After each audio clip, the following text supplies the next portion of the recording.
অনেক বেশি ফাউল করছিল আর্জেন্টিনা। ফাইনালে তো প্রচুর পরিমাণে ফাউল করেছে, এটা একদমই দৃষ্টিকটু ছিল সবার কাছেই। সংখ্যাটাও কিন্তু নেহাত কম না, 25টির মতো ফাউল তারা করেছে। রেফারির হলুদ কার্ড ছিল। নিশ্চয়ই এই বিষয়গুলো যৌক্তিকই ছিল। রেফারিকে নিয়ে তো আসলে এই ম্যাচে কোনো বিতর্ক থাকার কথা নয়। আমার কাছে মনে হয় যে রেফারি আরও দুই একটা কার্ড দিতে পারতেন। আপনি যদি অনেকের মনে আছে কিনা যে লিয়ান্দ্রো পারাদেস নামার পরে যেভাবে অ্যাগ্রেসিভ হয়ে হলুদ কার্ডটা খেয়েছিলেন, এর পরবর্তীতে তিনি ডি বক্সের সামনে বেশ কয়েকটা স্পেনের ট্যাকেল আটকাতে গিয়ে ব্যাক থেকে পুশ করেছিলেন, বিহাইন্ড দ্য ব্যাক ট্যাকেল করেছিলেন, কোনোই দিয়েও ধাক্কা মেরেছিলেন। তো সেগুলো ফাউল দিয়েছিল, কিন্তু সেগুলো কিন্তু অলমোস্ট হলুদ কার্ডের মতো অফেন্স ছিল।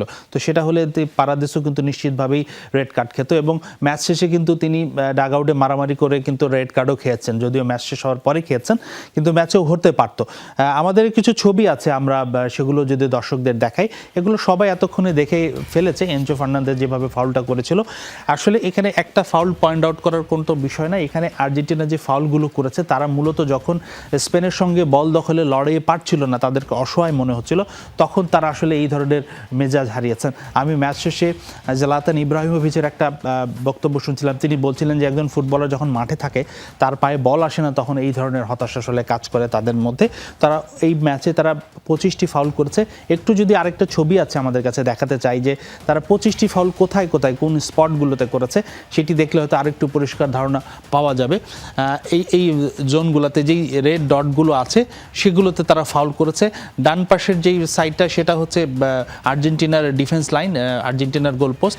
এই অংশেই আপনি দেখুন, যখন আক্রমণে বেশি এসেছে তারা, তখনই ফাউল করেছে, নিজেদের হাফেও করেছে।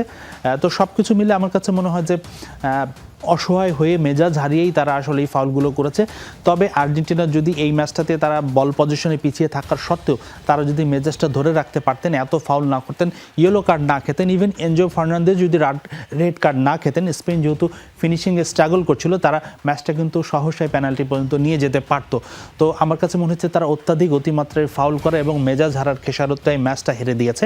অন্তত তারা ম্যাচটা টাইব্রেকার পর্যন্ত নিয়ে যেতেই পারতো। 10 জনের দল নিয়ে আসলে এই স্পেনের সঙ্গে পেরে ওঠাটা অলমোস্ট ইম্পসিবল, এবং তারা পারেওনি। রেগে গেলেন তো হেরে গেলেন, এই কথাটা নিশ্চয়ই আর্জেন্টিনার জন্যই এখন প্রযোজ্য। পুরো ম্যাচেই তো একক আধিপত্য দেখে আক্রমণ করে গেছে স্পেন, কিন্তু আর্জেন্টিনার আক্রমণ ভাগে যেন ধুলো জমেছিল, কোনো অ্যাটাক তো ছিলই না। আর এই নিয়ে দুই দলের ব্যবধান আসলে কেমন ছিল? হ্যাঁ, অনেক ব্যবধানই ছিল। আমরা একটু দেখাই, আমার কাছে একটা ছবি আছে, সেই ছবিটা দিয়ে আমরা স্পষ্টভাবে বোঝাতে পারবো যে আসলে আক্রমণের সংখ্যায় কে কেমনটা ছিল।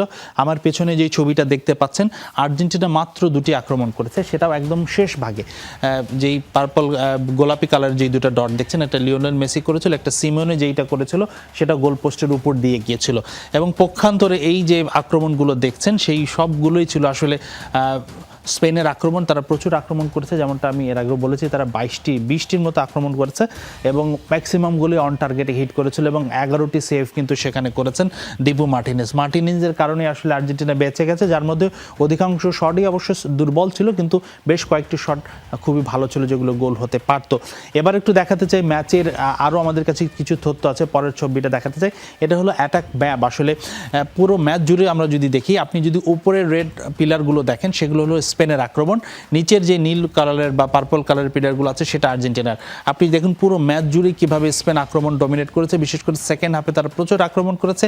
আর্জেন্টিনার যে 2টি আক্রমণ হয়েছে, সেটা একদম ম্যাচের শেষ ভাগে। তো এটাই আসলে বোঝাচ্ছে যে আক্রমণের ব্যবধানটা কত বেশি কম বেশি ছিল, আকাশ পাতাল ব্যবধানই বলতে পারেন আপনি অলমোস্ট। আমাদের কাছে আরেকটা ছবি আসে, যেটা বলে গোল এক্সজি রেট, অর্থাৎ গোল পাবার সম্ভাবনার বিচারে গ্রাফটা কেমন থাকে। এই গ্রাফটা আমরা যদি দেখি, যে উপরের যে লাল কালারের গ্রাফটা, এটা হলো স্পেনের, আর নিচের যে নীল কালারের গ্রাফটা, সেটা আর্জেন্টিনায়। আপনার দেখে মনে হতে পারে নিচের যে নীল কালারের গ্রাফটা আছে, এটা হয়তো কোনো লম্বা একটা লাইন, একটা দাগ, কারণ এটা উপরেই ওঠেনি, একেবারেই ফ্ল্যাট ছিল। তারা গোলের সুযোগই তৈরি করতে পারেনি। নির্ধারিত সময়ের মধ্যে তারা স্পেনের জালে তো একটা শট পর্যন্ত নিতে পারেনি আর্জেন্টিনা। তো তাদের আক্রমণটা একদম গোলের সম্ভাবনাটা ফ্ল্যাটে গেছে। পক্ষান্তরে আপনি যদি স্পেনেরটা দেখেন, তারা পুরো সময় তাদের আস্তে আস্তে আক্রমণের ধারটা বাড়িয়েছে এবং গোলের সম্ভাবনা বেশি করে তারা জয়টা ছিনিয়ে নিয়েছে। তো সব কিছু মিলে আমরা যদি হিসেব করে দেখি, যে আক্রমণের অনেক বেশি এগিয়ে ছিল স্পেন।